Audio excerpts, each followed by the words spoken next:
Non, mais avec notre ancien Parisien. Sur la double confrontation avec regret, parce que tu te dis le tirage. Sans regret. Non, mais tu peux argumenter sur le regret, le tirage.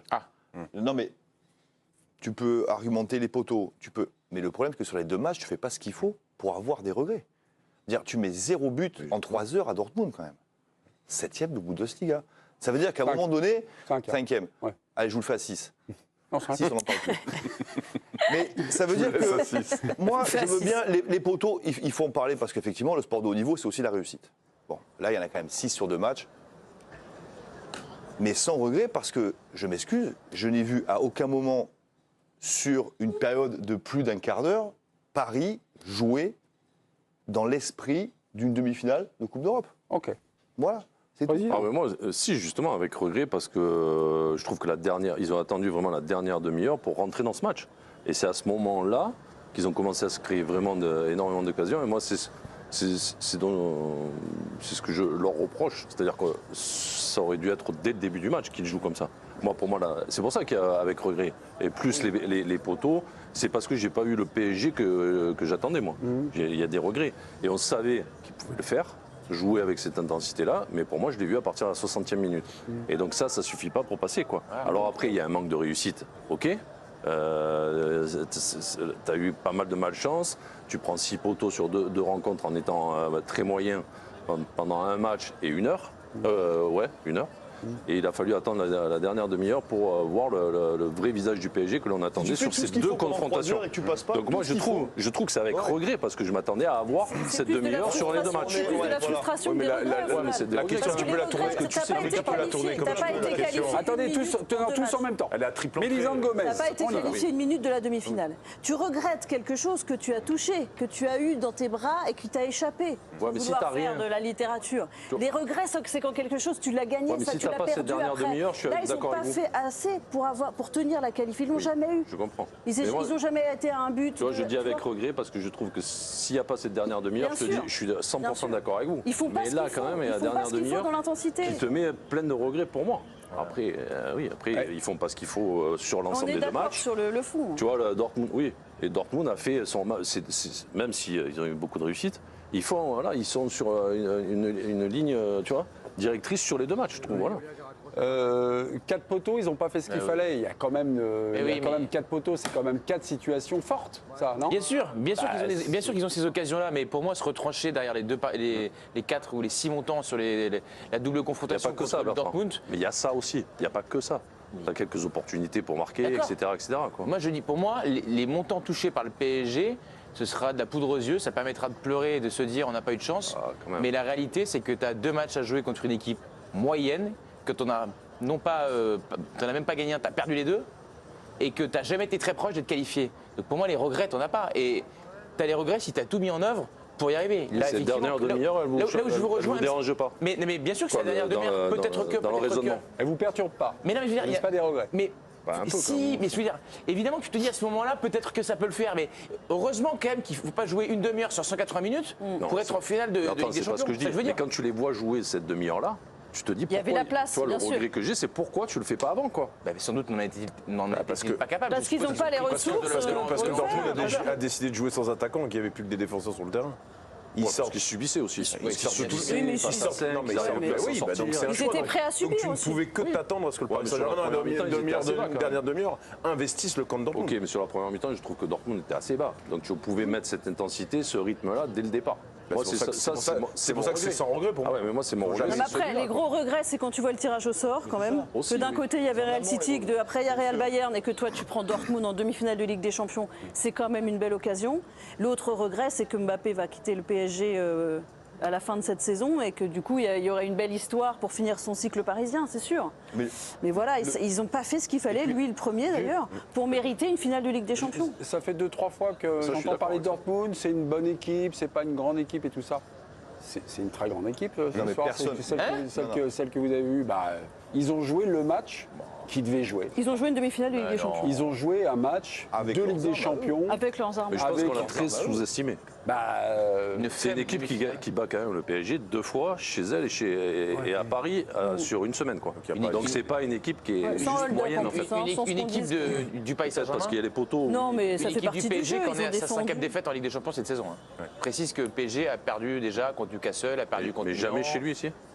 Si, contre Barcelone, pardon. Contre Barcelone. Donc, honnêtement, on était là à la mi-temps. Moi, je ne trouvais pas que la première période était d'une grande qualité technique des deux côtés. Et je trouve et la deuxième du Paris Saint-Germain est mieux, mais dans une forme de pression, etc. C'était pas un jeu chatoyant.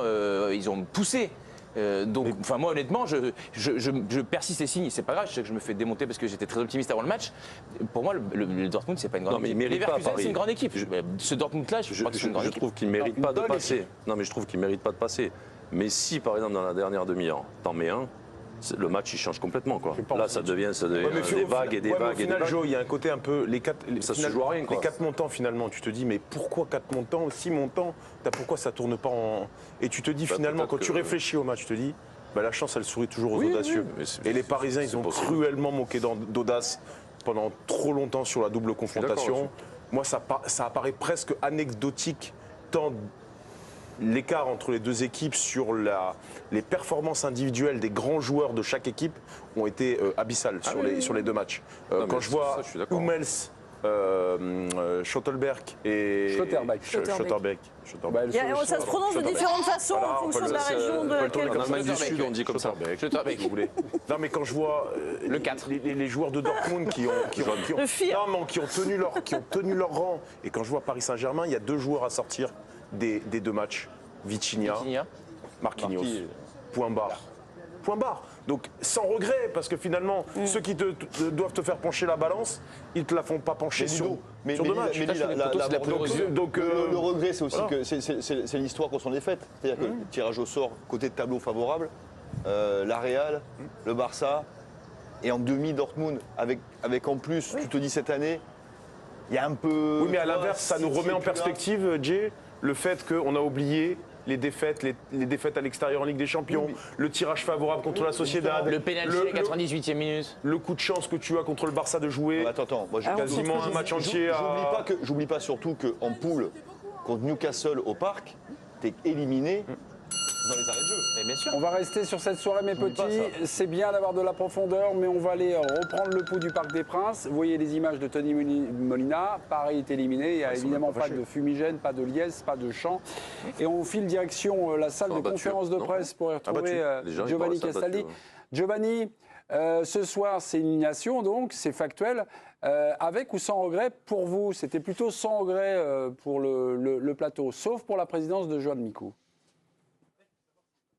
Bonsoir Mémé, bonsoir à tous. Moi j'ai des regrets parce que j'ai vu le Paris Saint-Germain jouer 45 minutes au Signal Iduna Park et 30 minutes ce soir au Parc des Princes et que je trouve que c'est trop peu, que j'ai pas senti sur les 2 premières périodes des garçons côté PSG qui disputaient une demi-finale de Ligue des Champions, et je trouve que c'est un constat aussi qui est dur pour Luis Enrique, c'est-à-dire que sur les 180 minutes des 2 rencontres, sur la seconde période là-bas et sur les 30 minutes ici au Parc des Princes, à chaque fois que ça marche, c'est quand c'est dans du désordre et que ça va beaucoup plus vite.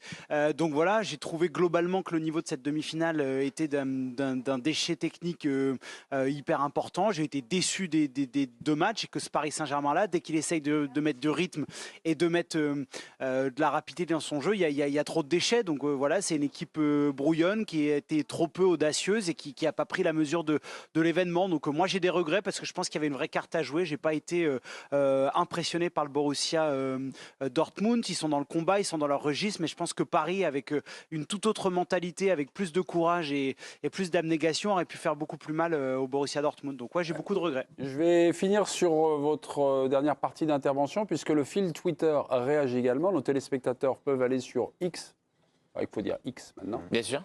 Et pas Twitter. Ce qu'on constate, ou en tout cas ce que nos téléspectateurs ont constaté, c'est un manque de révolte. C'est un mot valise ou non? C'est un peu ce que par deuxième période, justement.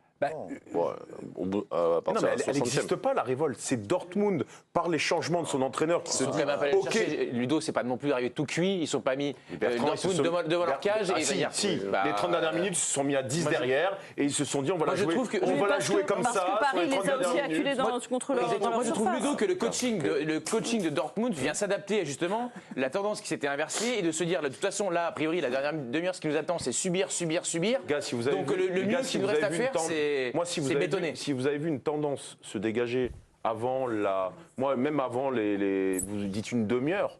Ouais, pour moi, il n'y a pas une demi-heure. Pour moi, il y a un quart d'heure, 20 minutes grand max où ils essayent de pousser, mais vraiment. Ça commence à la 60e. Pour moi, il n'y a pas une demi-heure. Il y a le poteau de suite, Pour moi, il n'y a pas une demi-heure. Il y a le poteau de suite, à la 47e. De suite après? De suite, à 47e, Zaïre. Là, Il est avant. à mon avis, Il est juste avant le but. Le but, c'est 49. Il est juste avant le but, le poteau. Ouais, juste avant. Le tournant du match. Après, moi, je trouve. on était juste en train de s'engueuler sur l'idée à un moment que Edin Terzic joue, on va dire, le 1-0 et blinde après. Le coaching symbole, c'est à la 67e minute, quand Sancho, l'une de ses fusées, là, est sortie pour Niklas Zule, vous savez, le mais sorte de Edin Terzic, X-Men, il joue la qualif en fait, son coaching, c'est pour se qualifier en finale. Mais si on peut lui reprocher ça, je vois pas comment. Pourquoi pas Pardonnez-moi, Adeyemi à la 56e minute, 67e minute. Poste pour poste avec Royce. En revanche, à la 67e, c'est changement tactique. Et pour moi, à la 67e, a déjà débuté. Voilà. Et pour moi, la 67e a déjà débuté. Ce qu'on peut peut-être pas appeler un siège, mais pas loin du Paris Saint-Germain sur la cage de Dortmund. 67e, ça fait déjà pas une demi-heure. Mais oui, je dis que ça a déjà commencé. Mélisande, mon avis. Mélisande, moi je me suis posé la question à la 67e minute de tenir le 1-0 alors que les vagues parisiennes ou les attaques parisiennes, pardonnez-moi, les attaques parisiennes commençaient un petit peu à se préciser.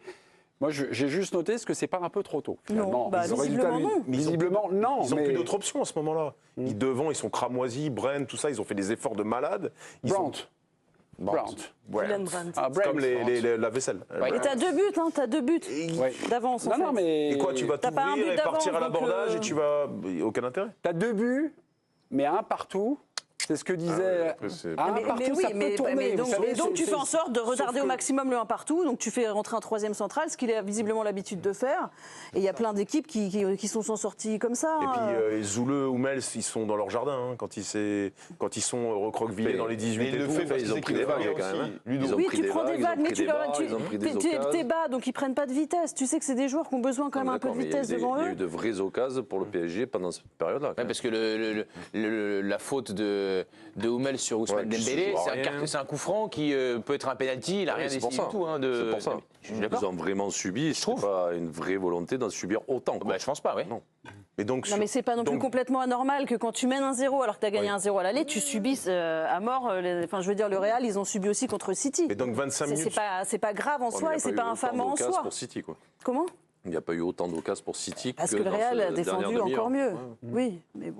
J'ai entendu ça et là, à mon avis, ça venait peut-être de Giovanni ou de Jérôme ou de Ludo, enfin un des copains de ce soir, sur l'idée d'attaquer et de lâcher les chevaux. Et en fait, lorsqu'ils attaquent, c'est des attaques qui sont assez prévisible. C'est entendu, c'est ce mouvement de balancier digne du football espagnol. Luis Enrique, il le revendique, il n'aime pas la folie. C'est qu'il le dit à chaque interview. Et même un jour, il a dit, je joue pas en contre, c'est trop facile. Je pense que là, à l'inverse, il en aurait voulu un petit peu plus. Alors que, pour moi, je pense que la force de cette équipe-là, c'est de ça et de se projeter très très vite. Vu les qualités de tes joueurs en présence. Mais ils n'aiment pas la folie. Et à un moment donné, la folie, elle arrive. Parce qu'effectivement, Dortmund va reculer, parce que... Mais Luis Enrique n'aime pas la folie. Mais la folie, elle est quand même venue sur la dernière demi-heure sur des attaques placées, pas que sur du contre. Oui, aussi parce beaucoup d'attaques placées où il y avait beaucoup de monde et il y avait plus d'intensité. Et je trouve que Barcola fait une belle rentrée, il a amené beaucoup sur le côté et ça a perturbé aussi Dortmund. Elle arrive tard. Ah oui. Combien de situations offensives Paris a bien joué? Vous avez dit c'est bien joué. Je vous laisse un peu réfléchir. Il y a le volcan Castaldi qui rentre en éruption. Oui, Giovanni. Le volcan toujours plus bébé. On me dit qu'il est chaud. C'est juste que moi je comprends. Non, non. Moi, je comprends ce que veut dire Jay, Luis Enrique, etc. Mais sur le bord de la touche, il devenait fou aussi. Hein. Lui aussi, il voulait plus de rythme, plus d'intensité, etc. Moi, j'ai pas été joueur de haut niveau. Peut-être que c'est Jérôme, Ludo et Johan qui pourront répondre. Mais à un moment, tu es aussi responsable quand tu es sur la pelouse. Vitinha, à partir de la 70e, il a commencé à tenter les transversales. En première période, il fallait 45 passes pour aller toucher à l'opposé. C'est pas ce que demande non plus Luis Enrique. Il demande d'avoir plus de maîtrise et de possession dans les temps faibles. Mais ça ne veut pas dire qu'il veut pas que ça aille vite dans les transmissions. Moi, ce que j'ai ressenti ici au stade, c'est que tu avais des garçons qui avaient les jambes qui tremblaient pendant 45 minutes, comme au Signal Iduna Park, parce qu'ils jouaient à la baballe et qu'à un moment, il n'y a personne qui ose quelque chose, qui ose faire des différences. Alors, il y a un peu Ousmane Dembélé qui essaye, mais il y a du déchet, mais c'est une équipe qui manque de caractère. Moi, il y a un garçon qui symbolise ça, c'est Warren Zaïre-Emery. Alors, il est jeune, j'ai pas envie de lui tomber dessus, mais c'était quelqu'un qui essayait, qui osait. Ce soir, j'ai vu trop peu de joueurs essayer. Et donc, on peut imputer ça à Luis Enrique en disant, à la fin, c'est aller plus vite, etc., etc. Mais c'est surtout que les mecs étaient dos au mur, donc à un moment, tu lâches les chevaux et tu y vas, et c'est comme ça que tu es dangereux. Pourquoi il ne le faut pas dès le début du match, je ne comprends pas, je me l'explique pas.